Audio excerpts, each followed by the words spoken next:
এইখানে মূলত ওই বিভিন্ন কার্ড বিতরণকে কেন্দ্র করে কার্ড বিতরণে হয়তো বৈষম্য হয়েছে, কোনো পক্ষ একটু কম পাচ্ছিল, বেশি পাচ্ছিল, এই জাতীয় একটা সমস্যা নিয়ে এরা এখানে জড়ো হয়েছিল আর কি।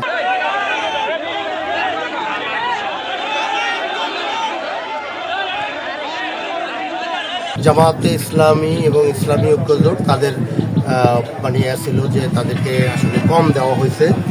আয়া আমরা বসিয়া রেছি জমাতি আলারা আইয়া এই ফিরাফিরি মারামারি গন্ডগোল করে চাচাইয়া বেচাইয়া ভারপ্রাপ্ত চেয়ারম্যানের লইয়া গেছে, পাবলিকের নিয়ে এই বিল্ডিংয়ের উপরে রাখছে। 22 তারিখে আপনার এখানে চাউল বন্টন করেছে দুস্থ ওই জেলেদের মধ্যে।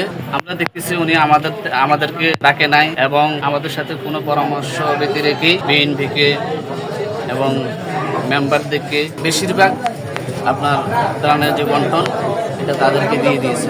জামাতালারা বলে বাংলা বাজার একটা উত্তপ্তকর মানে উশৃঙ্খল একটা মানে মিছিল করছিল। তো মিছিলের পর দেওয়া বিএনপির ইঙ্গিত করে সন্ত্রাসীদের কালো হাত ভেঙে দাও, ছুড়ে দাও, এটা নিয়ে আর ইউনিয়ন পরিষদের যে জেলা প্রশাসক ইউনিয়ন পরিষদের চেয়ারম্যান ওনারা আক্রমণ করছে।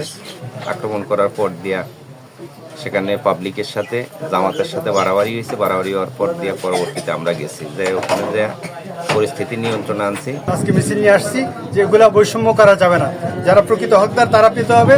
আমরা সেই জন্য আজকে আসছিলাম ওনার সাথে কথা বলতে, কিন্তু পথেই আসার পথে আমাদেরকে বিএনপির যাদেরকে নাম বলা হলো এই কয়েকজন আমাদের সমর্থকদের উপরে ওরা অতর্কিত হামলা করেছে। ঘটনার ব্যাপারে জামাত ইসলামের আমির ছিল, ইউনিয়ন আমির ছিল, তারপরে ইসলামী আন্দোলনের ছিল, উপজেলা আমির ছিল, তাদের উপস্থিতিতে সিদ্ধান্ত হয়েছে যে আমরা একটা মিউচুয়াল করে দেবো, যেহেতু আমরা পরস্পর, যেটা আমি আলমকে বললাম যে পরস্পর আমরা এখানে নিজেরা আমরা প্রত্যেকে রাজনৈতিক এজেন্ডা বাস্তবায়ন করবে। তবে আমরা নিজেরা যদি বসে সমাধান করে দিতে পারি তাহলে আমরা সেই দিকে যাব।